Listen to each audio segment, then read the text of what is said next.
अभिवादन स्वीकार कीजिए ब्रजेश मिश्रा का।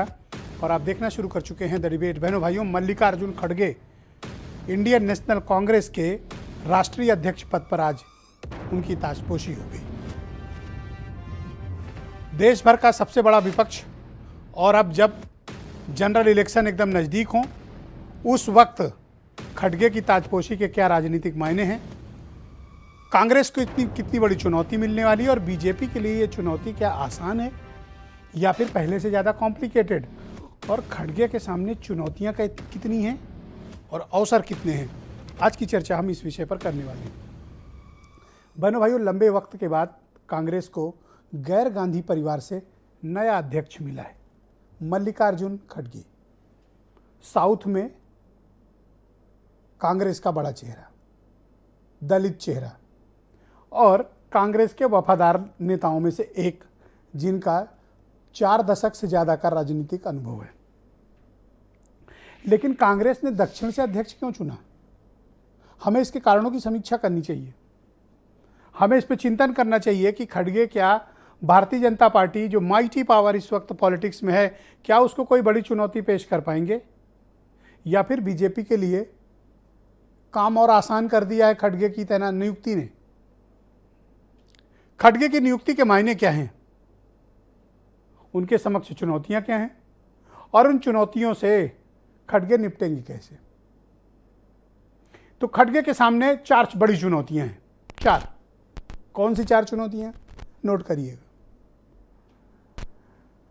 गांधी परिवार का दरबारी यानी यस मैन। क्या कांग्रेस अध्यक्ष गांधी परिवार के यसमैन होंगे या नहीं? तो उनको अपनी इस छवि को पहले ठीक करना पड़ेगा। पहली चुनौती होगी कि वो गांधी परिवार के यसमैन नहीं हैं, फुल फ्लेज इंडिपेंडेंट अध्यक्ष हैं। दूसरा, कांग्रेस में जमकर भाई भतीजावाद और परिवारवाद है, इससे कैसे निपटेंगे। तीसरा, जो क्षेत्रीय क्षत्रप हैं, जैसे मैंने एक बार डिबेट में कहा था कि अशोक गहलोत जैसों से कैसे निपटिएगा, जो खुद राष्ट्रीय अध्यक्ष बनने जा रहे थे लेकिन मुख्यमंत्री पद की लालच ने उनको अध्यक्ष बनने से रोक दिया। तो इतने लंबे अनुभव और इतने ताकतवर नेताओं का मुकाबला कैसे कीजिएगा। अशोक गहलोत तो मैंने एक नाम दिया है, कांग्रेस में हर प्रदेश में एक से बढ़कर एक क्षेत्रीय क्षत्रप हैं जिन्होंने हमेशा आला कमान को चुनौतियां दी हैं। अगर गांधी परिवार का अध्यक्ष है तो चुनौतियां थोड़ी कम होती हैं, लेकिन गैर गांधी परिवार का अगर अध्यक्ष है कांग्रेस के भीतर, बहनों भाइयों, चुनौतियों का अंबार। इससे मल्लिकार्जुन खड़गे कैसे निपटेंगे।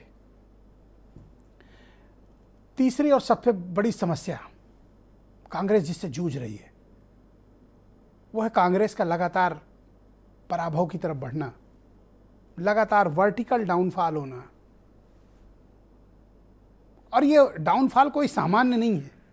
2014 जब 14 स्टेट में सरकार थी, आज महज फुल फ्लेज 2 स्टेट में बचे हैं, छत्तीसगढ़, राजस्थान, झारखंड में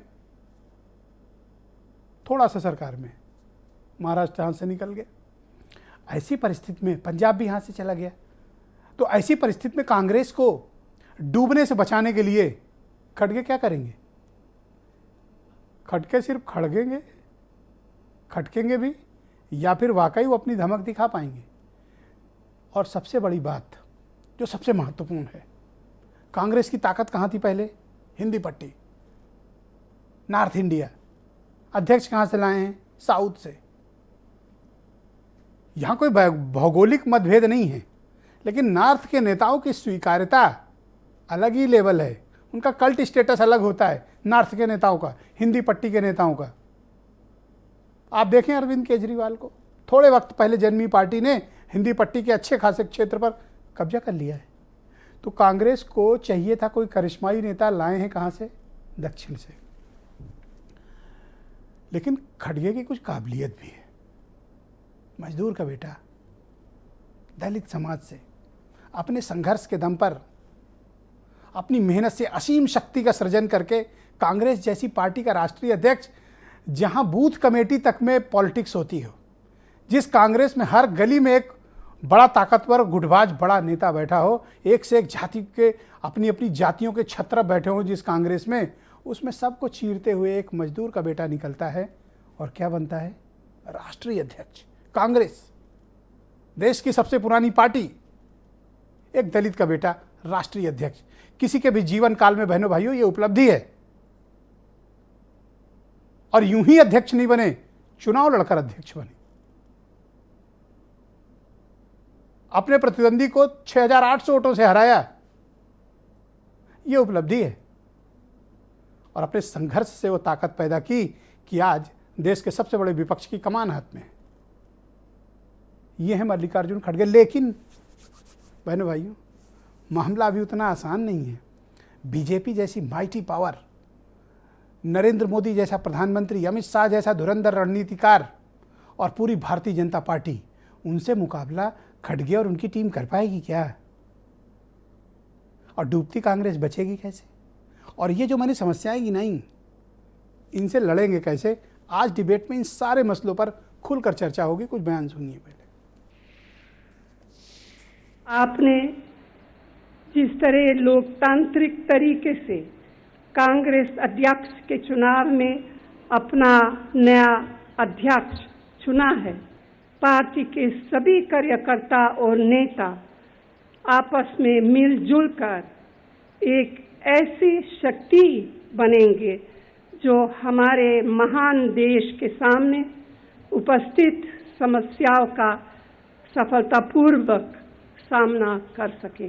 आज एक वर्कर, मजदूर का बेटा, एक सामान्य कार्यकर्ता को भारतीय राष्ट्रीय कांग्रेस का अध्यक्ष चुनकर ये सम्मान देने के लिए आप सबका हार्दिक आभार और धन्यवाद देता हूं। कांग्रेस पार्टी का जो बेमिसाल योगदान है, मैं समझूंगा इसको रक्षा करना हमारा सबका फर्ज है। तो आज की डिबेट कई मायनों में बेहद महत्वपूर्ण है और हमें इसके बारे में खुलकर चर्चा करनी होगी। सुरेंद्र राजपूत हैं कांग्रेस के प्रवक्ता, राकेश त्रिपाठी भारतीय जनता पार्टी से हैं, सुशील दुबे जाने माने पत्रकार हैं, अनिल दुबे राष्ट्रीय लोकदल के राष्ट्रीय प्रवक्ता हैं और यूसुफ अंसारी मेरे साथ जुड़ेंगे, बहुत ही जाने माने पत्रकार, और सुशील दुबे जी भी मेरे साथ मौजूद हैं। और वीरेंद्र सिंह जी, बहुत शुक्रिया और धन्यवाद आप सभी का इस कार्यक्रम में मेरे साथ शामिल होने के लिए। तो सुरेंद्र राजपूत जी, कार्यक्रम की शुरुआत आपसे करना चाहता हूं कि आज मल्लिकार्जुन खड़गे कांग्रेस के राष्ट्रीय अध्यक्ष पद पर उनकी ताजपोशी कर दी गई। उनके समक्ष चुनौतियां कितनी हैं मैंने आपको बताया, लेकिन इन चुनौतियों से निपटने के लिए कांग्रेस के पास कोई फार्मूला है? ब्रजेश भाई, सबसे पहले तो मैं आपको धन्यवाद दूं कि आपने अपना कीमती वक्त निकाल करके हमारे अध्यक्ष पद के चुनाव पर ये बहस करी है। और निश्चित तौर पर ये अपने आप में कहाँ, जहाँ हिंदू मुसलमान की बहसें हो रही हैं, जहाँ भारत पाकिस्तान की बहसें, जहाँ सांप्रदायिकता की बहस हो रही है, आपने कांग्रेस को सब्जेक्ट के रूप में चुना। इसके लिए आप धन्यवाद के पात्र हैं और बधाई के पात्र हैं। दूसरी बात, आज खड़गे साहब एक मजदूर के बेटे, एक साधारण कार्यकर्ता और एक दलित समाज के चिंतक आप राष्ट्रीय अध्यक्ष पद पर पहुंचे हैं, तो कहीं ना कहीं सारे विपक्षियों के, भारतीय जनता पार्टी जैसे लोगों के मुंह पर ताला लग गया है कि हम चुन करके अध्यक्ष हमारा साधारण परिवार का बेटा होता है। इसमें भी कहीं कोई दो राय नहीं है। तीसरी बात, आपने जो चुनौतियों की बात करी, तो निश्चित तौर पर चुनौतियां तो है ही हैं। कहीं ना कहीं आज की डेट में भारतीय जनता पार्टी का मायावी जो एक शासन चल रहा है, जिसमें महंगाई है, जिसमें बेरोजगारी है, जिसमें खतरनाक किस्म से जो चीन का आक्रामक चेहरा है, सीमाएं असुरक्षित हैं, जिसमें तेल के और पेट्रोल के दामों के ऊपर आज हमारी अर्थव्यवस्था टिकी हुई है, जिसमें गिरती हुई अर्थव्यवस्था और गिरता हुआ रुपया है। ये सारी की सारी चुनौतियां जो है इस वक्त देश के समक्ष हैं और कांग्रेस अपनी भूमिका को सक्षम तरीके से निर्वहन करने में सक्षम होगी श्री खड़गे जी के नेतृत्व में। ऐसा हमारा मानना भी है और ऐसा हमारा विश्वास भी है। आप इस चीज को, चाहे हमारी आंतरिक दिक्कतें हों या आंतरिक हमारी चुनौतियां हो, चाहे हमारी बाह्य चुनौतियां हों, खड़गे साहब जिस तरीके से जमीन से जुड़े हुए नेता हैं, वो सारी की सारी चुनौतियों को पूर्ण करने में सक्षम होंगे, ऐसा भी हमारा विश्वास है। सर, कुछ क्वेश्चन आंसर शुरू करें? जी सर, बिल्कुल, आप कीजिए ना।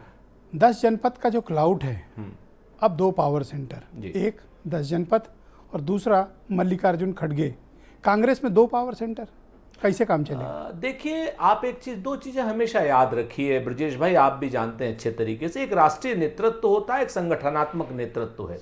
राष्ट्रीय नेतृत्व हमारा गांधी परिवार है, इसमें कहीं कोई दो राय नहीं है, और संगठन के हमारे नेतृत्वकर्ता श्री मल्लिकार्जुन खड़गे साहब हैं, इसमें भी कहीं कोई दो राय नहीं है। तो मुझे नहीं लगता इसमें कहीं कोई बात होनी चाहिए। अगर यह सवाल हमसे पूछना है, अगर आपको किलो में तौलना है, तो यही किलो में भारतीय जनता पार्टी से भी पूछिए ना कि उनके यहां मोदी जी और शाह जी हैं, जेपी नड्डा क्या कर रहे हैं? 2 पावर सेंटर है क्या?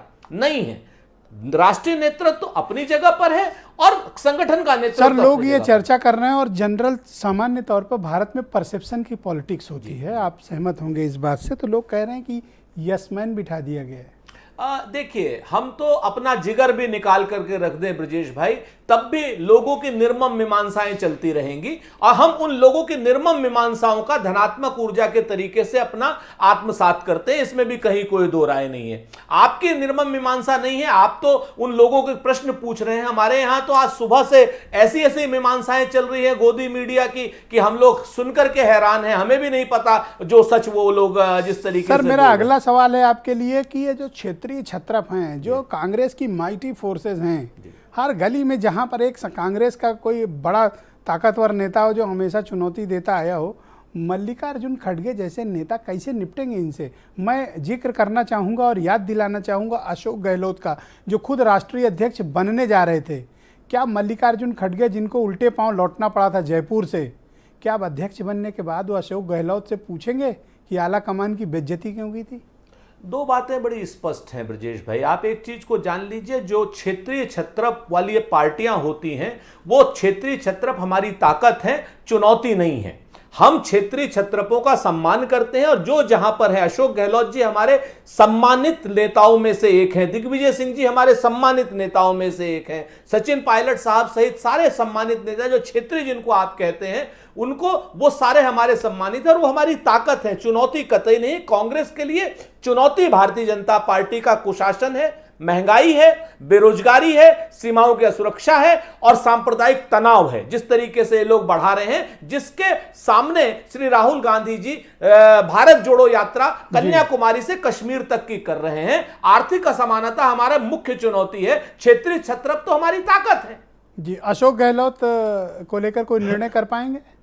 अशोक गहलोत साहब को लेकर के निर्णय क्या करना है, समय आने भाई, पर। जिसने आला कमान पर चुनौती पेश की, ये आपका मानना है, ये हमारे नहीं मानते हो? सुनिए ना, ये आपका मानना है, ये उन लोगों का मानना है जो निर्मम मीमांसाएं करते हैं। सच बात यह है कि राजस्थान के मुख्यमंत्री पद की कुर्सी खाली नहीं है, श्री अशोक गहलोत विधिवत रूप से वहां है, और विधिवत रूप से वो वहां है। और रही बात कुछ एमएलएज की खींच की, तो मैं आपको आपकी जानकारी के लिए दे दूं, उन्होंने लिखित में माफी मांगी है, चाहे वो शांतिलाल धारीवाल हो, चाहे वो खाचड़ियावाड़ साहब हो। बहुत शुक्रिया आपका सुरेंद्र राजपूत जी। मैं आपके खास मित्र और भारतीय जनता पार्टी के प्रवक्ता राकेश त्रिपाठी जी को आमंत्रित करता हूं। त्रिपाठी जी, बहुत शुक्रिया कार्यक्रम में शामिल होने के लिए। तो चाय वाले के सामने कांग्रेस ने एक ताकतवर मोहरा रखा है, मजदूर वाले का बेटा। सन्नाटा छा गया बीजेपी में, जवाब दीजिए। मेरी तो शुभकामनाएं हैं, कांग्रेस पार्टी ने अपना अध्यक्ष आखिरकार चुन ही लिया है, तो अभी बहुत सारी शुभकामनाएं हैं कि वो कांग्रेस पार्टी को, अब वो जो लगातार उन पर आरोप था कि गांधी परिवार गांधी परिवार गांधी परिवार, उसकी छाया से शायद बाहर निकाल करके एक नेचुरल लीडरशिप निकाल करके सामने आए। हालांकि इस बात की संभावनाएं बेहद कम है। खड़गे का अर्थ, खड़ग का अर्थ जो है तलवार होता है, लेकिन मुझे लगता है कि जिस तरह से लीडरशिप उनको सौंपी गई है, उनके हाथ में सच में खड़ग थमाया गया है, ये मुझे लगता है मुश्किल है। कांग्रेस पार्टी गांधी परिवार एक ढाल के रूप में उनका इस्तेमाल करेगा, क्योंकि कांग्रेस में जिस तरह से लगातार असंतोष के स्वर निकल रहे सुरेंद्र जी, नोट करिएगा अपनी बारी था, जवाब गांधी दीजिए। परिवार पर रोज हमले हो रहे थे। ऐसी स्थिति में एक मल्लिकार्जुन खड़गे को ढाल के तौर पर इस्तेमाल किया जाएगा, ताकि राहुल गांधी जी को और थोड़ा सा राजनीति को समझने का समय दिया जाए। देखिए, उन्होंने भारत जोड़ो यात्रा निकाली है, वास्तविकता में इसका नाम इनको ठीक रखना चाहिए था, भारत समझो यात्रा। ये भारत समझो यात्रा, मुझे लगता है भारत को पहले समझें, रीति नीति परंपरा संस्कार संस्कृति, इसको समझने की आवश्यकता है। ये सारी बातें शायद समझ लेंगे, तब उसके बाद राजनीति में फिर शायद एक नए अवतार में राहुल गांधी जी वापस लौट करके आए। और तब तक मल्लिकार्जुन खड़गे एक ढाल के रूप में है, वो बिल्कुल उनके हाथ में खड़ग नहीं होगा कि वो कांग्रेस पार्टी को अपने ढंग से चला पाए। और उदयपुर में जो चिंतन किया था इन्होंने, लगभग 6 महीने पूरे होने जा रहे हैं कि कांग्रेस पार्टी का कैसे परिवर्तन कर देंगे, लेकिन कोई परिवर्तन होता हुआ दिखा नहीं, अध्यक्ष केवल बदल लिया है। उत्तर प्रदेश के हालात पर चर्चा कर लीजिए, इनसे पूछिए तो अभी शायद मुश्किलें खड़ी होने लगेंगी। वो उत्तर प्रदेश जहां से सबसे लंबे समय तक सोनिया जी अध्यक्ष रही और आज अकेली सांसद बची हैं, केवल 2 विधायक बचे हैं, उसमें से भी एक समाजवादी पार्टी की कृपा से है। अगर समाजवादी पार्टी ने कैंडिडेट खड़ा कर दिया होता तो शायद वो दूसरा विधायक भी नहीं जीता होता। यानी कांग्रेस पार्टी आज अपने सबसे अधिक दुर्दिन उत्तर प्रदेश में देख रही है। त्रिपाठी जी, अब पहला सवाल, आप क्वेश्चन आंसर राउंड शुरू करते हैं। उत्तर भारत में कांग्रेस पार्टी बिल्कुल नेपथ्य में है। एक मजदूर का बेटा, एक दलित शेड्यूल्ड कास्ट समाज, उत्तर प्रदेश में 22% का वोट शेयर, उत्तर प्रदेश का अध्यक्ष भी दलित समाज से, राष्ट्रीय अध्यक्ष भी दलित समाज से। आप इनके इक्वेशन को समझ रहे हो? ऐसा ना हो कि आपके सामने ये कोई बड़ी अपार चुनौती पेश कर दें। नहीं, इक्वेशन समझ रहे हैं कि उत्तर प्रदेश में 6 कार्यकारी अध्यक्ष बनाए हैं इन्होंने, और 6 कार्यकारी अध्यक्षों में से 5 अध्यक्ष इन्होंने बाहर से लेकर के आए हैं। सुरेंद्र राजपूत जी जैसे पुराने कांग्रेसी इतने लंबे समय से पार्टी का काम कर रहे हैं, लेकिन ऐसे कार्यकर्ताओं पर नजर नहीं जाती है कांग्रेस की। 5 उसमें से बाहर से लेकर के आए हैं। कांग्रेस पार्टी के भीतर कितना असंतोष है, कांग्रेस पार्टी के कार्यकर्ताओं में कितना असंतोष है, कांग्रेस पार्टी का यही कारण है कि कई बार वर्टिकल डिवीजन हुआ है। सरकार में भी बहुत से बाहरी लोग हैं सर, ये कह के तो आप नहीं निकल सकते सर, क्योंकि आपके यहाँ भी बाहर के लोगों की फौज है कैबिनेट में। आप कहेंगे तो मैं आपकी सहूलियत के लिए नाम पढ़ दूंगा। आगे बोलें सर आप। नहीं, निश्चित तौर पे भारतीय जनता पार्टी निश्चित तौर पर सबको अपने साथ लेकर के चल रही है, और भारतीय जनता पार्टी इससे विराट स्वरूप में खड़ी होती है, लोगों को अपने साथ जोड़ करके। लेकिन कांग्रेस पार्टी तो आज उधार के भरोसे चल रही है। आज इन पे क्षमता नहीं बची है कि अपने कार्यकर्ताओं को ये आगे लेकर के आ सकें, इसलिए उधार के भरोसे कांग्रेस चला रहे हैं। भारतीय जनता पार्टी ने तो अपना विस्तार किया है। तो आप ये कहना चाहते हैं कि ये इनके पास तो इनके मूल लोग बचे नहीं, 10 जनपद के यशमैन चले गए। 10 जनपद के यशमैन बनकर रहेंगे, इसमें कोई संशय नहीं है। राजस्थान का जो एपिसोड हुआ, उस एपिसोड के बाद इनको कोई ऐसा चेहरा चाहिए था जो चेहरा बहुत वरिष्ठ हो, बहुत सीनियर हो और गांधी परिवार के लिए बिल्कुल लॉयलिस्ट हो। क्योंकि पहले तो प्रयास कर रहे थे कि कैसे ये राजस्थान के मुख्यमंत्री अशोक गहलोत को पार्टी के लिए अध्यक्ष बना करके अपना लॉयलिस्ट बनाए, लेकिन वो सिलेक्शन गलत हो गया और मुंह की खानी पड़ी। फिर मल्लिकार्जुन खड़गे को सामने लेकर के आए। लेकिन कितना भी प्रयास करें, जब तक परिवार का नियंत्रण उस पार्टी से समाप्त नहीं होगा, जब तक वो परिवार की प्राइवेट लिमिटेड कंपनी जैसा चलना बंद नहीं करेगी, तब तक कांग्रेस का कोई भविष्य दिखाई नहीं पड़ता। शुक्रिया आपका त्रिपाठी जी। मैं सुरेंद्र राजपूत को समय दूंगा कि 1 मिनट सिर्फ 60 सेकंड में आपको रिस्पॉन्ड करें, फिर मैं अगले दौर में उनसे कुछ सवाल करूंगा। आप इनको रिस्पॉन्ड कर सकते हैं। बहुत शुक्रिया आपका ब्रजेश भाई। 2-3 चीजें। पहली चीज तो लोकतंत्र में ना खड़क होती है, तलवार ना ढाल होती है। आप एक दलित अध्यक्ष को, आप एक हमारे सीनियर और वरिष्ठतम कांग्रेसी को इस तरीके से कह करके आप पूरे के पूरे मजदूर वर्ग का और पूरे के पूरे दलित समाज वर्ग का आप अपमान कर रहे हैं। इसका आपको जवाब जनता देगी, सब लोग देंगे, ये अपने आप में है। एक बात मल्लिकार्जुन खड़गे साहब के ऊपर जो आपने अशोभनीय भारतीय जनता पार्टी ने टिप्पणी की है, क्योंकि आप तो कर नहीं सकते, कराई है, आपसे कराई गई है। दूसरी बात आपने बिल्कुल सही कही, मैं सहमत हूं। भारत जोड़ो यात्रा श्री राहुल गांधी जी की जो है, निश्चित तौर पर अगर भारत समझो यात्रा भी है तो इसमें भी क्या बुराई है। देश में व्याप्त असंतोष जो है, देश में व्याप्त जो सांप्रदायिकता है, देश में व्याप्त जो आर्थिक असमानता है, जहां पर 2 लोग आप क्या नाम क्रॉनी कैपिटलिज्म के नाम पर दुनिया के नंबर 2 उद्योगपति बना देते हैं और 80 करोड़ से ज्यादा लोगों को आप 5 किलो अनाज देते हैं। यह शर्मनाक स्थिति जो आप लेकर के आए हैं, ग्लोबल हंगर इंडेक्स में 107वें नंबर पर हैं। तो इस पर अगर इसको भी समझने की और समझाने की आवश्यकता है तो मुझे लगता है यह अच्छी बात है। अपनी बारी का इंतजार करें। आपका धन्यवाद। मैं यूसुफ अंसारी को आमंत्रित करता हूं, दिल्ली से जुड़े हुए हैं, बड़े सीनियर जर्नलिस्ट हैं और कांग्रेस को इन्होंने बहुत लंबे समय तक कवर भी किया। इनके पास कांग्रेस के बारे में काफ़ी कुछ अनुभव भी है। यूसुफ भाई, बहुत शुक्रिया आपका कार्यक्रम में शामिल होने के लिए। मैं आपसे समझना चाहता हूं कि मल्लिकार्जुन खड़गे को कांग्रेस का राष्ट्रीय अध्यक्ष बनाए जाने के बाद उनके समक्ष चुनौतियाँ क्या हैं, अवसर क्या हैं, क्या चीज़ है जिससे कांग्रेस को बढ़त मिल सकती है, और वो कौन से कारण हैं जहाँ पर मल्लिकार्जुन खड़गे कांग्रेस के लिए लायबिलिटी बनेंगे। नहीं, देखिए ब्रजेश भाई, अभी लायबिलिटी कहना तो मुनासिब नहीं होगा। आज उन्होंने अध्यक्ष पद का कार्यभार संभाला है, जी। तो आज ही उन्हें हम लायबिलिटी कैसे कह दें? अभी जब तक वो काम शुरू नहीं करते हैं, उसके जहाँ तक चुनौतियों की बात है, तो चुनौतियाँ तो उनके सामने पहाड़ जैसी हैं, और मैं एक एक करके चुनौतियाँ गिनवाता हूँ संक्षेप में। सबसे बड़ी चुनौती उनके सामने ये तमगा हटाने की है कि वो गांधी नेहरू परिवार के यस मैन या उनके नुमाइंदे के तौर पे काम करेंगे। जी। इस चुनौती को वो कैसे हटा पाते हैं, ये सबसे बड़ी चुनौती होगी, क्योंकि उन्होंने ये भी कहा है कि साहब पार्टी में अहम फैसले लेने के लिए मैं गांधी परिवार के सदस्यों से सलाह मशवरा कर लूँगा। दो लोग तो मतलब प्रियंका गांधी तो महासचिव हैं ही, और अगली कमेटी में भी निश्चित तौर पर रहेंगी, राहुल गांधी को भी कुछ जिम्मेदारी मिलेगी। तो एक तो चुनौती है। दूसरी चुनौती कांग्रेस में जो लगातार गुटबाजी है, उस गुटबाजी को ख़त्म करना भी बड़ी चुनौती है। और उनके नामांकन के वक्त जिस तरह G23 जो नाराज गुट कहा जाता था, उसके बड़े नेता जिस तरह खड़गे साहब के साथ खड़े नजर आए, उससे तो लगा कि एक हद तक गुटबाजी खत्म हो गई है। लेकिन कांग्रेस एक ऐसी पार्टी है जिसमें गुटबाजी खत्म कभी होती नहीं है। बाकी पार्टियों में भी गुटबाजी होती है, लेकिन कांग्रेस की गुटबाजी इस मामले में ज़्यादा मायने रखती है कि वो खुल के सामने आ जाती है। बाकी पार्टी में अनुशासन के नाम पे उन चीज़ों को दबा दिया जाता है। तो गुटबाजी कैसे रोकते हैं? तीसरी अहम चुनौती है कांग्रेस के बिखराव को रोकना। कांग्रेस में आपने देखा कि राहुल गांधी के जो नज़दीकी लोग थे, जिन पे पार्टी को मजबूत करने की जिम्मेदारी थी, वो सब साथ छोड़ के चले गए। जिसे री टीम राहुल कहा जाता था, ज्योतिरादित्य सिंधिया चले गए, कितनी अहम जिम्मेदारी कांग्रेस ने उनको दी थी। जितिन प्रसाद चले गए, सचिन पायलट तो जाते जाते बचे हैं। तो इस तरह के एक लंबी, अभी हाल ही में गुलाम नबी आज़ाद जो कि कांग्रेस के वरिष्ठतम नेता थे, उन्होंने अपनी अलग पार्टी बना ली, जम्मू कश्मीर में वो कांग्रेस पहुंचा रहे हैं। तो ये बिखराव आगे नहीं हो, इस बिखराव को रोकना खड़गे साहब के सामने बहुत बड़ी चुनौती है। तीसरी चुनौती है जो यूपीए है कांग्रेस, इस यूपीए को कैसे इंटैक्ट रखें, उसका दायरा कैसे बढ़ाएं। आज की तारीख में यूपीए के नाम पे कांग्रेस के साथ महाराष्ट्र में एनसीपी है, आरजेडी बिहार में है, और कर्नाटक में जेडीएस है। इसके अलावा कोई तीसरा कोई इंपॉर्टेंट दल कांग्रेस के साथ खड़ा नजर नहीं आता है।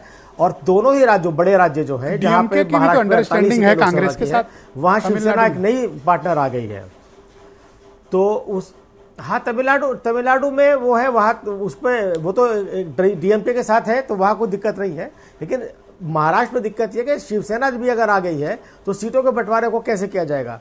बिहार में आरजेडी और जेडीयू या साथ आ गए हैं, तो कांग्रेस के साथ सीटों का बंटवारा कैसे होगा, ये बड़ी चुनौती होगी। कर्नाटक, अगले साल कर्नाटक का विधानसभा चुनाव आ रहा है। पिछले चुनाव में कांग्रेस ने समर्थन देकर जेडीएस की सरकार बनाई थी, उसको ऑपरेशन लोटस के तहत बीजेपी ने गिरा दिया। तो वहां पर अगला चुनाव, विधानसभा का चुनाव, जेडीएस के साथ मिलकर लड़ना, तो सीटों को बंटवारा कैसे होगा। वो तमाम तरह की चुनौतियां हैं, और वो इनके लिए एक बड़ी अग्नि परीक्षा साबित होगी, क्योंकि खड़गे कर्नाटक के एक स्टालवर्ट नेता रहे हैं। हालांकि ये अलग बात है कि जब भी मुख्यमंत्री बनने का नंबर आया, कांग्रेस आला कमान ने उनका जो दावा है उसे नहीं माना, और अब वो कांग्रेस के अध्यक्ष है। तो कर्नाटक में जीतना एक बड़ी चुनौती है। उसके बाद आती है, हम बात करें कि चुनाव जीतने वाली, तो इस साल तो जो चुनाव हो रहे हैं गुजरात और हिमाचल में, वहाँ तो मैं मानता हूँ कि साहब खड़गे साहब का बहुत ज़्यादा रोल नहीं रहेगा, क्योंकि उनके अध्यक्ष बनने से पहले दोनों राज्यों में चुनावी प्रक्रिया शुरू हो गई है। हिमाचल में तो उम्मीदवारों का हो गया है, गुजरात में चुनावी प्रक्रिया शुरू होने वाली है। लेकिन इन दोनों राज्यों में अगर खड़गे चुनाव प्रचार को प्रभावित कर पाते हैं, जैसे कि आज उन्होंने अध्यक्ष बनते ही फैसला लिया भाई CWC खत्म कर दी गई है, तो ऐसे में राज्यों की जिम्मेदारी क्या होगी।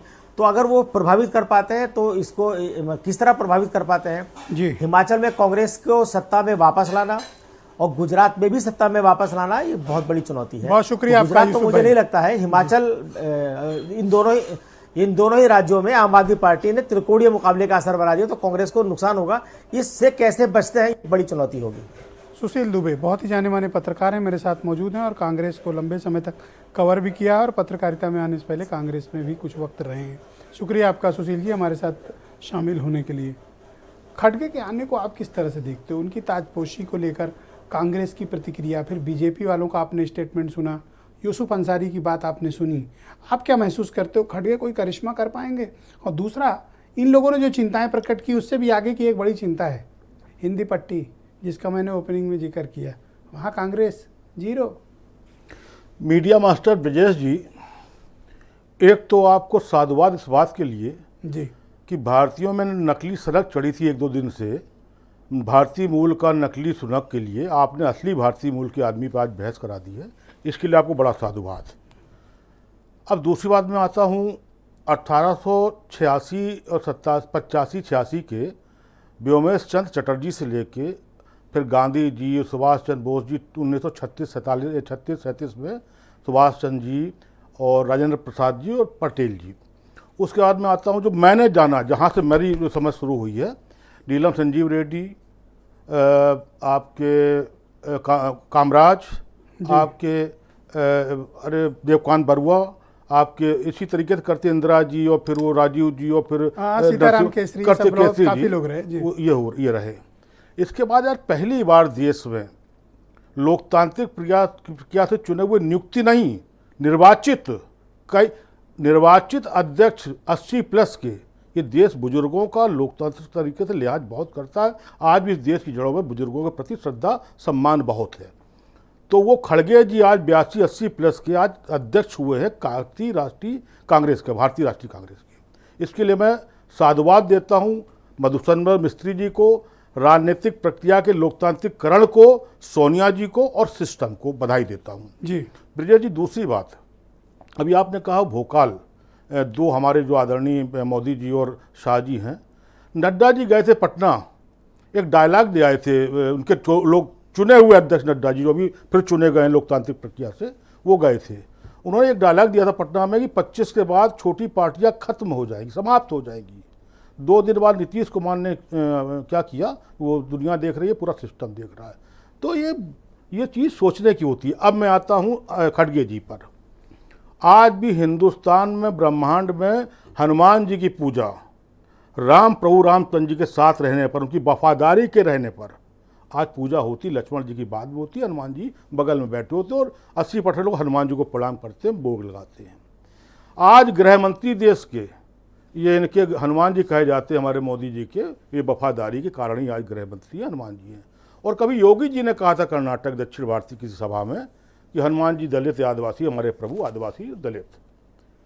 तो आज हमारे राम, एक जो कांग्रेस के राम हैं युवराज, और ये जो आज ताजपोशी हुई है, ये राजमाता सोनिया जी का फेयरवेल भी है। एक तरीके से देखा जाए बड़ा शानदार, बड़ा सादगी वाला फेयरवेल हुआ है। इधर शशि थरूर बैठे आप हैं। खड़गे की तुलना हनुमान जी से कर रहे हैं? मैं आ रहा हूँ, उसी पे आ रहा हूँ। इधर शशि थरूर बैठे हैं, इधर राजमाता सोनिया जी बैठी हैं, इधर खड़गे जी बैठे हैं। अब कांग्रेस का राजकुमार बन भटक रहा है, 1500 किलोमीटर भटक चुका है। आज का जंगल तो यही हुआ, जंगल यही हुआ, तो जंगल बन भटक रहा है। तो नियति ने 70 साल की सेवा के बाद एक वफादार हनुमान को अयोध्या में लाके, कहाँ की बात कहाँ लाके 24 अकबर रोड के हनुमान जी को कांग्रेस ने बिठा दिया है। अब इससे बड़ा हनुमान क्या ये नहीं हो सकते हैं जी। जो आदमी 80 साल की उम्र में 60 साल से कांग्रेस की वफादारी कर रहे हैं, हनुमान जी को इनाम किस बात का मिला?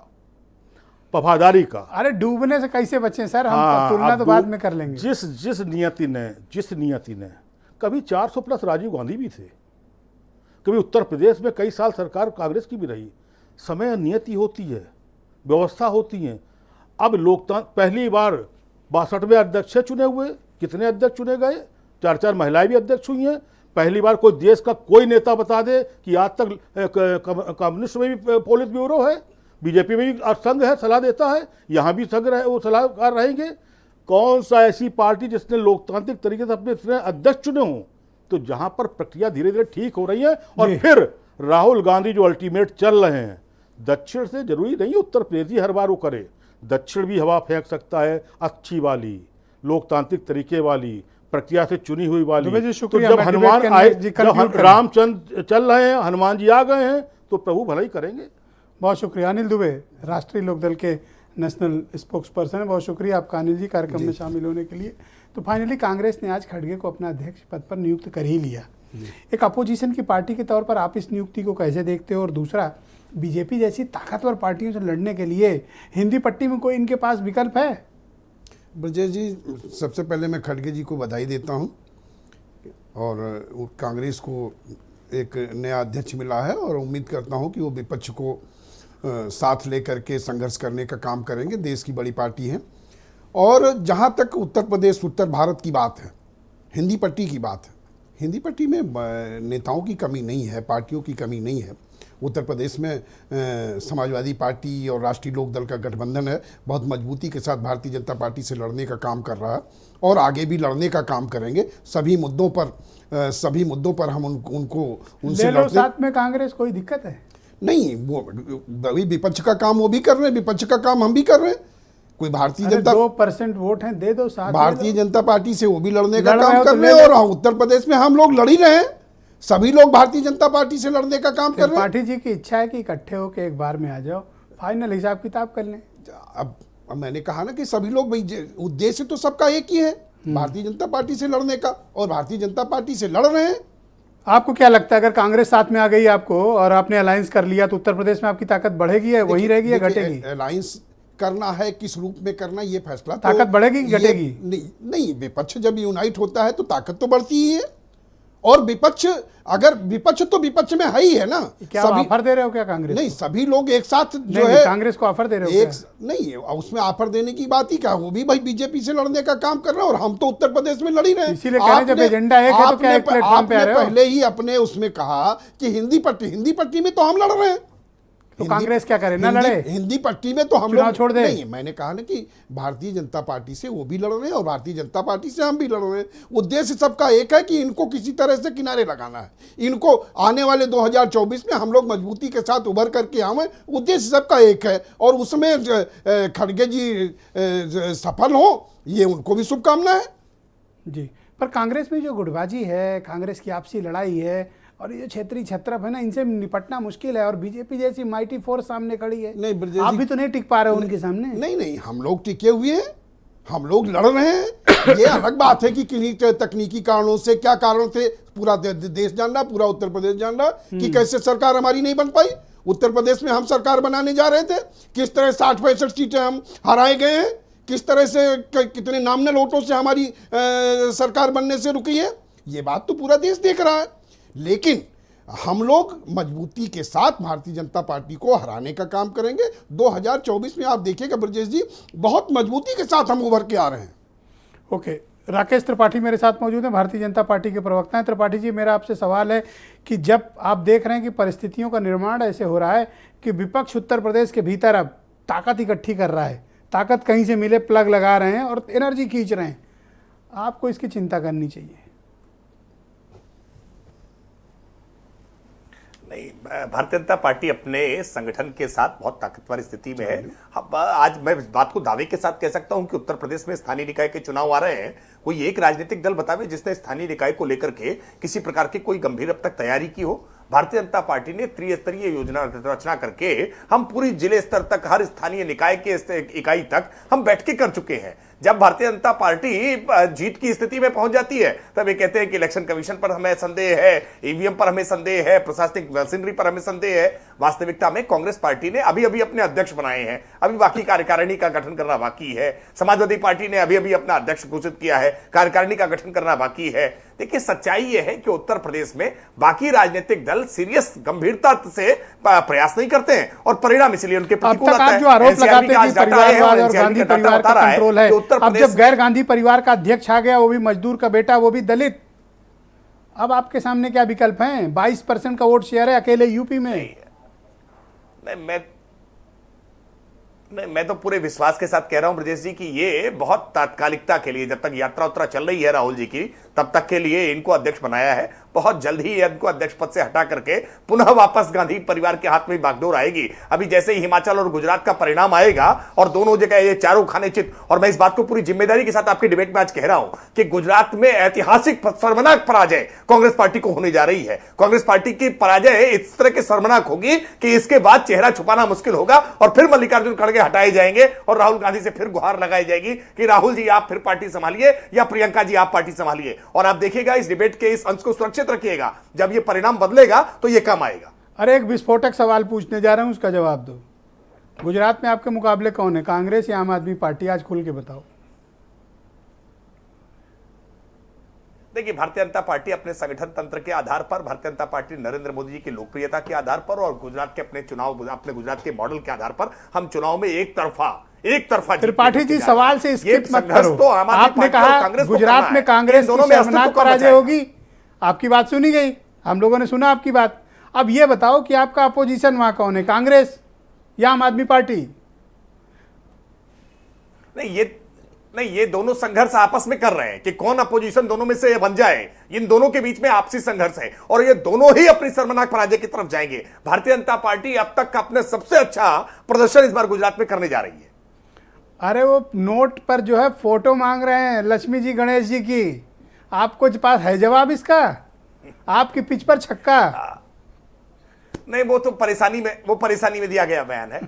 वो गुजरात में उनके नेताओं ने जिस तरह से लगातार हिंदुओं के खिलाफ बातें की हैं, हिंदू धर्म के खिलाफ बातें की हैं, देवी देवताओं के संदर्भ में अपमानजनक बातें की हैं, ऐसे में उन्होंने एक चुनावी सिगुफा छोड़ने का काम किया है। क्योंकि अरविंद केजरीवाल जी का किस प्रकार का चरित्र है यह पूरा देश जानता है। अयोध्या के भगवान श्री राम के मंदिर के संदर्भ में उनकी नानी की बातें उनको याद आ रही थी कि उस मंदिर में भगवान के दर्शन कैसे होंगे जहां पर बाबरी का ध्वंस किया गया होगा। अरविंद केजरीवाल का हिंदू के प्रति, हिंदू धर्म के प्रति कितना लगाव है, कितनी आस्था है, ये पूरा देश जानता है। और इसलिए अरविंद केजरीवाल की वहां कोई दाल गलने वाली नहीं है। कांग्रेस पार्टी शर्मनाक पराजय की तरफ जा रही है। बहुत शुक्रिया आपका। वीरेंद्र सिंह जी भी इस डिबेट में आ गए। वीरेंद्र जी, खड़गे का जो आज ताजपोशी है, आपका क्या मानना है कि कांग्रेस उनको लाकर नई स्थिति पर अपनी मजबूत करेगी या फिर कांग्रेस में गुटबाजी और बढ़ेगी, कांग्रेस में पावर सेंटर्स भी और बढ़ेंगे, कांग्रेस को डूबने से बचाने की कोशिश कर पाएंगे या नहीं कर पाएंगे?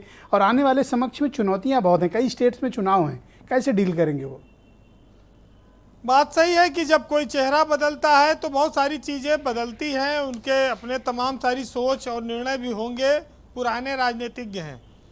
लेकिन कांग्रेस में गुटबाजी है, ये बात भी लोग जानते हैं। खड़गे साहब दलित हैं, कांग्रेस ने उनको अध्यक्ष बनाया, आज उस पर तमाम अटैक भी हो रहा है। अगर आज बीजेपी किसी का अध्यक्ष बनाई होती तो शायद ये बहुत बड़ा मास्टर स्ट्रोक भी होता।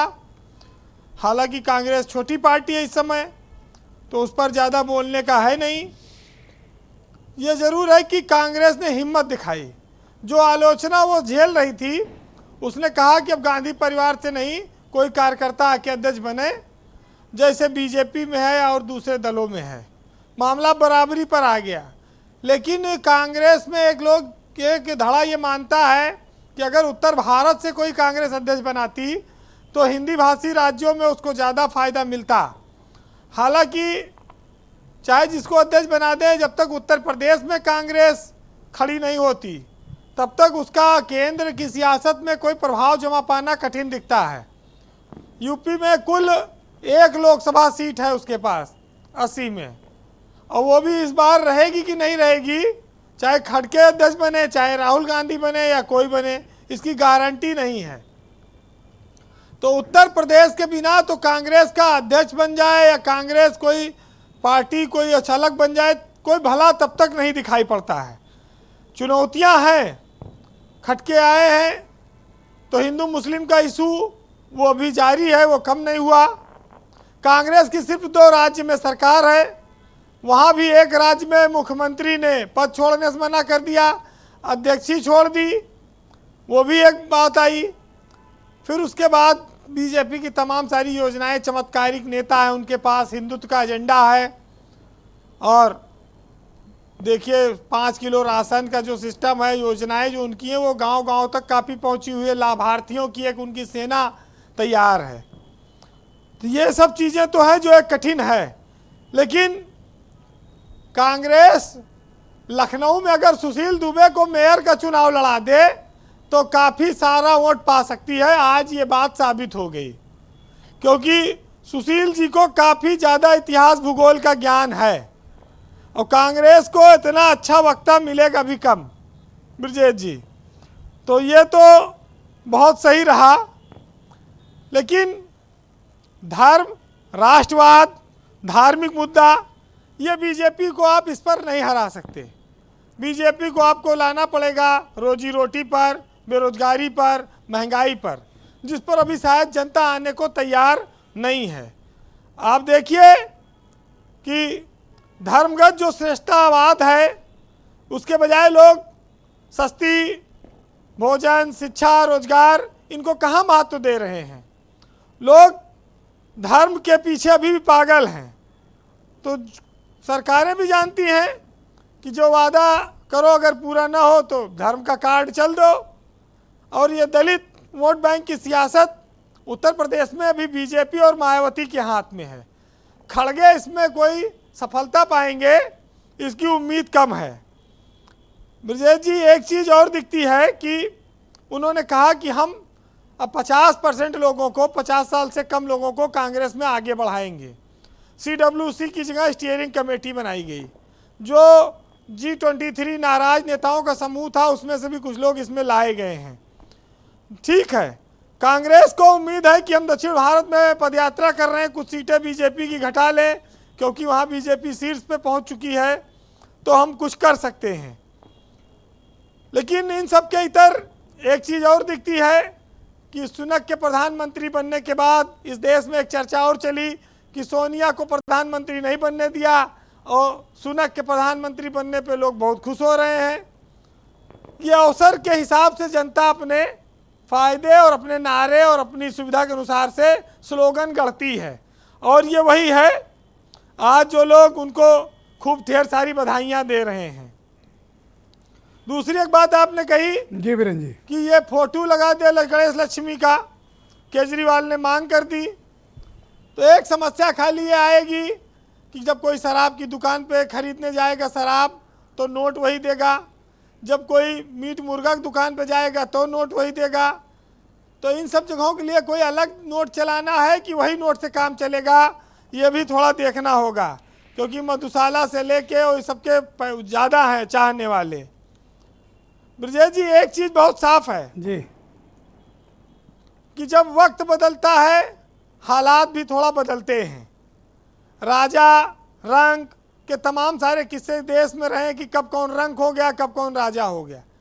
लेकिन जो बीजेपी आज जिस ऊंचाई पर है वहाँ कांग्रेस अध्यक्ष बदल कर कितना हासिल कर पाएगी ये चुनाव परिणाम तय करेंगे। लेकिन ये जरूर है कि कांग्रेस पर एक आरोप जो लगता था उससे वो बच गई है। उत्थान और पतन ये भविष्य के हाथ में है, ये कांग्रेस का आने वाला वक्त तय करेगा। बहरहाल एक साहित्यकार ने लिखा है कि संघर्ष करते रहना चाहिए, चलते रहना चाहिए। आज खड़के अध्यक्ष बने हैं तो स्वाभाविक है कि उनको काम करना होगा कि मुश्किलों को हौसले से वो आसान बनाता है, हारता नहीं अंधेरों से जो वो पहचान बनाता है। और फसल खराब हो तो रोटी अखरती है उसको, निगरानी करने को वो खेतों में मचान बनाता है, और बारिश में छत टपकती है उस मजदूर की जो शहरों में दूसरों के लिए मकान बनाता है। और रेखाएं क्या कहती हैं, क्यों उलझे हो इसमें यारों, अपने कर्म की रेखा तो खुद इंसान बनाता है। बहुत शुक्रिया आपका वीरेंद्र जी, बहुत बहुत धन्यवाद। मैं आमंत्रित करता हूं सुरेंद्र राजपूत को, कांग्रेस के प्रवक्ता हैं। राजपूत जी, एक तो जो तंज कसा राकेश त्रिपाठी ने वो आप अपना, उसका अलग विषय है, वो आप जवाब अपने हिसाब से दीजिएगा, लेकिन मेरे 4 सवाल हैं जिसका जिक्र यूसुफ अंसारी ने किया। पहला, यस मैन इमेज, दूसरा गुटबाजी, तीसरा कांग्रेस का बिखराव, और चौथा यूपीए को इंटैक्ट रखना बड़ी चुनौती है खड़गे के लिए, निपटने का कोई फार्मूला दिख नहीं रहा।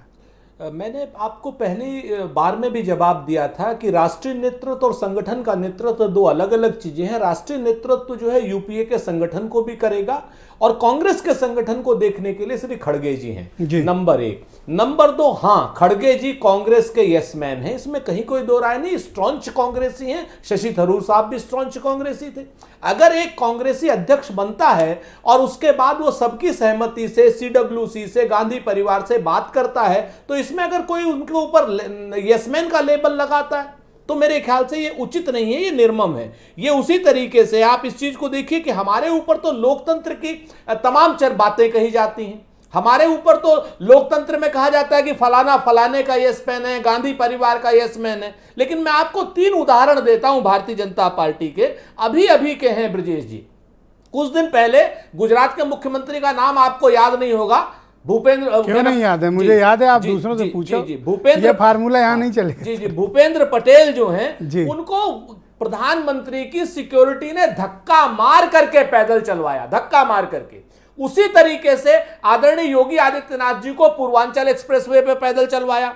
और भारतीय जनता पार्टी में नड्डा जी की स्थिति क्या की थी, अमित शाह ने किस तरीके से धक्का देकर के भारतीय जनता पार्टी के अध्यक्ष को किया था। तो आज ये लोग खड़गे साहब पर क्या नाम बात उठा रहे हैं, आज वो लोग बात कर रहे हैं जो ये इस तरीके का कुकृत्य कर चुके हैं। आपने भूपेंद्र पटेल जी को भी देखा, योगी जी को भी देखा, और आपने वो क्या नाम विजुअल्स भी देखे होंगे जिसमें अमित शाह साहब इस तरह का तंज कस क्यों रहे हैं, ये इनके पीछे मकसद क्या है इनका? नहीं, ये मूल रूप से हैरान हो गए हैं, परेशान हो गए हैं। आज की डेट में इनको जवाब नहीं सूझ रहा है, क्योंकि युवा ऊर्जा का नेतृत्व राहुल गांधी जी कर रहे हैं। देश को एक बनाने का, नेक बनाने का, सांप्रदायिकता के विरोध में और आर्थिक असमानता के विरोध में राहुल गांधी जी चल पड़े हैं यात्रा को लेकर के। और संगठन के स्तर पर हमारे ऊर्जावान और अनुभवी नेता और अनुभवी नेतृत्व जो है पूरे देश में कांग्रेस को भी एक कर रहा है और अपने संगठन यूपी को में कह रहे हैं आओ दम हो तो लड़ लो। सर देखिए, समय आएगा, बिल्कुल निश्चित तौर पर इनकी चुनौती हमें स्वीकार है। जनता ही हमारी जनार्दन है, हम जनता के फैसले को सिर झुकाकर स्वीकार करते हैं। चाहे हमारी 413 सीटें रही हो तब भी हम जनता के सामने सर झुकाते थे और अटल बिहारी वाजपेयी जी को सम्मान देते थे। आज हमारी 2 सीटें हैं तब भी हम जनता के सामने सर झुकाते हैं। लेकिन भारतीय जनता पार्टी के लोग लोकतंत्र को सम्मान नहीं देते हैं। जो लोग अपने नेताओं को सम्मान ना देते हो वो लोकतंत्र को कैसे सम्मान देंगे ब्रजेश जी? ये हमारा ओके, मैं राकेश त्रिपाठी को आमंत्रित करता हूं कि आपकी बात का रिस्पॉन्ड कर लें, फिर मैं उनसे सवाल करता हूं। Yes Tripathi ji, go ahead. बड़ा करारा वार किया भाई राजपूत जी ने तो। देखिए क्या है, सुरेंद्र राजपूत जी की पार्टी में चूंकि परिपाटी रही है, पार्टी के तमाम क्षेत्रीय छत्रपों को इतना अपमानित किया कि उनको पार्टी छोड़ छोड़ करके अलग अलग पार्टियां बनानी पड़ी हो, चाहे वो ममता बनर्जी हुई हो चाहे शरद पवार हो। आदरणीय राकेश जी, एक चीज थोड़ा सा याद रखिए, हमारी यहाँ से तो पार्टियां बनी हैं। मैं आपको विश्वास दिलाता हूँ पूरा न्याय होगा। आप एक एक करके बोलो। सुरेंद्र जी, दूंगा टाइम पक्का, वादा नहीं। हेमंत विश्व त्रिपाठी जी को है। हेमंत विश्व, देखिए ब्रजेश जी, हेमंत विश्व शर्मा का वो बयान अपने आप में बहुत महत्वपूर्ण है कि वो राहुल जी से मिलने जाते हैं और राहुल जी अपने कुत्ते के साथ खेल रहे होते हैं। यानी आप अपने नेताओं के साथ किस प्रकार का व्यवहार करते हैं। गुलाम नबी आजाद का बयान 30 सेकंड बचे आपके पास और चपरासियों से वो निर्णय करने का काम करते हैं। ऐसी स्थिति में कांग्रेस पार्टी में अगर मल्लिकार्जुन खड़गे कुछ नया करते हैं तो हमारी शुभकामनाएं हैं। लोकतंत्र में इस प्रकार की पार्टियों के भीतर इनर लोकतंत्र होना चाहिए, हम इस बात के पक्षधर हैं, लेकिन यह कायम रहे तो अच्छा होगा। लेकिन इसकी संभावना बेहद कम है राहुल गांधी का फिर से वापस पार्टी पर काबिज होना। और यह अभी सुरेंद्र राजपूत जी की बातचीत से दिखाई भी पड़ रहा है कि राहुल जी ही नेतृत्व हैं। वास्तविकता में मल्लिकार्जुन खड़गे केवल ढाल बनकर के ही रहेंगे, उनके हाथ में खड़ग नहीं होगा। ओके, 20 सेकंड राजपूत जी, फिर मुझे आगे बढ़ना, वक्त कम है। बहुत शुक्रिया सर। देखिए, कौन सी पार्टी हमें क्या सबक दे रही है, मैं आपको छोटी सी वानगी बता देता हूं। हाँ, हमारे यहां मतभेद हुए, हमारी पार्टी से अलग अलग लोग बने, ममता बनी, शरद पवार साहब बने, हमारी पार्टी से अन्य क्या नाम YSR की कांग्रेस बनी, बिल्कुल हम सहमत हैं, स्वीकार करते हैं। लेकिन हमने अपनी विचारधारा से समझौता नहीं किया। भारतीय जनता पार्टी और संघ की विचारधारा एकमात्र देश की ऐसी विचारधारा है जिसने सत्ता की मलाई को चाटने के लिए अपनी पूरी विचारधारा को, पूरी पार्टी को जनता पार्टी में समाहित कर दिया, सिर्फ सत्ता को प्राप्त करने के लिए। ऐसी कुत्सित विचारधारा क्या देश का नेतृत्व करेगी जो अपनी पूरी पार्टी को दूसरे की बहुत पार्टी धन्यवाद। में विलीन मैं कर यूसुफ दे। अंसारी को क्या बात आमंत्रित करता करते हैं राकेश जी, आपकी पार्टी का दागी इतिहास है। बहुत शुक्रिया यूसुफ अंसारी जी। जो 4 आपने मुझे चुनौतियां बताई खड़गे के समक्ष, उन चुनौतियों से बड़ी एक चुनौती है जिसका जिक्र हम लोग कर रहे थे, वो है नॉर्थ इंडिया, हिंदी पट्टी, जहां कांग्रेस की भूमिका बड़ी कमजोर है। आपको लगता है कि खड़गे कुछ इस क्षेत्र में कर पाएंगे? विशेष तौर पर मैं जिक्र कर रहा हूं उत्तर प्रदेश का।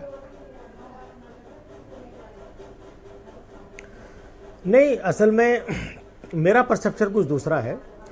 कांग्रेस को सत्ता में आने के लिए या मोदी सरकार को हराने के लिए, ये बात तो सही है कि साहब उत्तर प्रदेश में अगर मजबूत हो जाए, बिहार में मजबूत हो जाए तो आ सकती है, लेकिन ये एक सफिशिएंट कंडीशन हो सकती है, नेसेसरी कंडीशन नहीं है।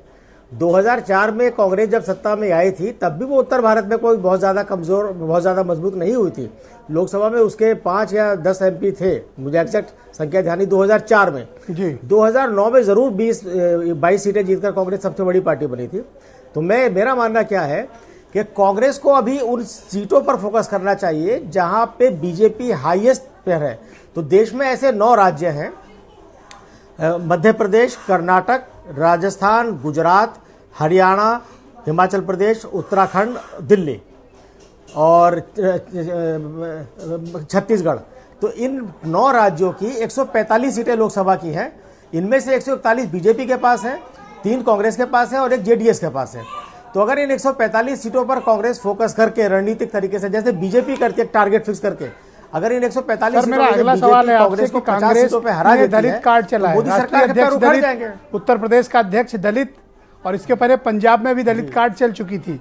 कोई फायदा होगा इन लोगों के आने से दलित वोट बैंक में? देखिए, पुराना अनुभव तो ये बताता है कि दलित कार्ड कांग्रेस का कभी काम नहीं कर पाया, और ये तो आपने अभी हाल ही के गिनवाए हैं। मैं आपको इससे पुराने भी दलित कार्ड गिनवा देता हूं। 1998 में कांग्रेस ने सुशील कुमार शिंदे को उत्तर प्रदेश का प्रभारी महासचिव बनाया था। सलमान खुर्शीद तब प्रदेश अध्यक्ष थे। तब भी कहा गया था दलित कार्ड दलित को ले आएंगे, वो काम नहीं किया। सुशील कुमार शिंदे को 2002 में वाइस प्रेसिडेंट का चुनाव लड़ाया गया, वो भी दलित कार्ड था। उसका बाद में उन्हें मुख्यमंत्री बनाया गया महाराष्ट्र का, उससे लोकसभा में कोई बहुत ज़्यादा फायदा उनको नहीं हुआ। 2017 में मीरा कुमार को लड़ाया गया राष्ट्रपति का चुनाव कोविंद के खिलाफ, वो भी दलित कार्ड था, कहा गया था साहब हो जाएगा। तो उसका तो पुराना इतिहास तो ये बताता है कि कांग्रेस का दलित कार्ड उसे वोटों के रूप में फायदा नहीं पहुंचाता है। लेकिन नए देश में नई परिस्थितियां बन रही हैं, नए राजनीतिक समीकरण बन रहे हैं, देश की पॉलिटिकल डायनामिक्स से करवट बदल रही है। तो इन बदली हुई परिस्थितियों में हो सकता है कोई फायदा कांग्रेस को हो जाए। जी, बहुत शुक्रिया आपका यूसुफ भाई। पार्टी बीजेपी की पिच पे जाके उसे चुनौती दे रही है। जी, सुशील दुबे जी, दलित कार्ड काम आएगा? जी बेशक आएगा, 22% है, आपने ही कहा। और इस देश ने ये भी देखा है, कांग्रेस को क्यों वोट देंगे ये? ब्रजेश जी, इस देश ने ये भी देखा है राजा नहीं फकीर है, देश की तकदीर है। और ये भी देखा है राजा नहीं फकीर है, देश की बवासीर है। देश ने ये भी देखा है तिलक तराजू और तलवार इनको मारो जूते चार। और कांग्रेस देश ने ये भी देखा है गांधी नहीं गणेश है, ब्रह्मा विष्णु महेश है, ये भी देखा है। तो ऐसा नहीं है, अगर देश का दलित खड़गे जी के लिए नहीं, देश का दलित इसलिए देगा कि आज एक कांग्रेस ने उनको सम्मान दिया है, तो भी सम्मान देना चाहेंगे कहीं ना कहीं। क्या दलित कार्ड काम आएगा? बेशक आएगा। अनिल दुबे जी ब्रजेश जी, दलित कार्ड काम आएगा इनके? अब उनकी पार्टी है, वो अपना कर रहे हैं। अरे आपका ना छीन ले जाए, मुझे तो आपकी फिक्र हो रही है। हम तो उत्तर प्रदेश में किसानों की, मजदूरों की, त्रिपाठी जी पहले निगाह लगाएं, अब ये भी कांटा लेके आ गए। वो बहुत मजबूती क्या के साथ कीजिएगा? बड़ी फिक्र है मुझे आपकी। नहीं, हम लोग बहुत मजबूती के साथ, हम जिस वर्ग के लिए हम प्रतिबद्ध हैं, हम तो किसान के लिए, मजदूर के लिए और सभी वर्ग के लिए, सभी जातियों के लिए लड़ रहे हैं। और देखो, आपको बीजेपी से तो लड़ना ही है, कांग्रेस से भी लड़ना पड़ेगा आपको, उससे कैसे निपटोगे? नहीं, हमें कांग्रेस से लड़ने के लिए जरूरत नहीं है, हम भारतीय जनता पार्टी से ही लड़ेंगे। हम भारतीय मुकाबले नहीं मानते हम भारतीय जनता पार्टी से उत्तर प्रदेश में लड़ने का काम कर रहे हैं। समाजवादी पार्टी, राष्ट्रीय लोकदल का गठबंधन है, माननीय अखिलेश यादव, माननीय जयंत चौधरी जी मिलकर के बहुत मजबूती के साथ बात कंप्लीट करो। रुक जाओ भाई दुबे जी। हाँ भाई राजपूत जी, ये तो कह रहे हैं गिनती में ही नहीं हो यूपी में, आपसे तो लड़ाई ही नहीं है कह रहे हैं। आपके मुंह पर कहा है, कोई ऐसा नहीं कि पीठ पीछे कहा हो। ब्रजेश जी कहते हैं ना कि करते भी चलो, बढ़ते भी चलो, बाजू भी बहुत हैं, सर भी बहुत, और चलते ही चलो कि अब डेरे मंजिल पे ही डाले जाएंगे। लड़ाई हमेशा लोकतंत्र में सत्ता पक्ष से होती है, सत्ता पक्ष की कुनीतियों से होती है, बेरोजगारी से होती है, गरीबी से होती है। लेकिन जो एटीट्यूड दिखाया अनिल दुबे ने वो थोड़ा सा, मैं आपको बहुत स्पष्ट कहता हूं कि हमारी लड़ाई भारतीय जनता पार्टी की सांप्रदायिक सोच से है, विभाजनकारी सोच से है, महंगाई के खिलाफ है, बेरोजगारी के खिलाफ है, अग्निवीर के नाम पर जो देश को धोखा दिया जा रहा है। आपको बोल दें, आप इन्हें बताओ, कहोगे नहीं? ये कैसे अहंकार की भाषा बोले? ये मैंने आपसे कहा ना कि लड़ाई भारतीय जनता पार्टी का जो मायावी अहंकार है उसके खिलाफ कोई उनके राकेश त्रिपाठी 10 सेकंड, कोई उनकी नाभि में तीर मारेगा आज डिबेट बहुत बढ़िया जा रही है, बस कोई उनको पैर में तीर मारेगा। राकेश त्रिपाठी 10 सेकंड। देखिए ब्रजेश जी, देखिए भारतीय जनता पार्टी अपने संगठन तंत्र के आधार पर, अपने काम के मंत्र के आधार पर, सबका साथ, सबका विकास, सबका विश्वास और सबका प्रयास के आधार पर बढ़ रही है। हमें परवाह नहीं कि कौन सा गठबंधन बन रहा है, कौन सा गठबंधन बिगड़ रहा है, कौन अपना अध्यक्ष बना रहा है। ताल ठोक के अनिल दुबे और अपनी टीम के साथ रेडी हैं, इनसे लड़ लो पहले, कांग्रेस का नंबर तो बाद में आएगा। खुला चैलेंज, आपस में लड़ेंगे ये लोग, आपस में लड़ते रहेंगे। आप चिंता मत करिए राकेश जी, 2024 विपक्ष का है। बहुत शुक्रिया, और मैं आप सबका बहुत शुक्रगुजार हूं कि आप सबने आज की परिचर्चा में अपने अपने विचार अपने अपने तरीके से प्रस्तुत किए। बहुत शुक्रिया और धन्यवाद बहनों भाइयों, आप सबको बहुत शुक्रिया, धन्यवाद इस कार्यक्रम को देखने के लिए। नमस्कार।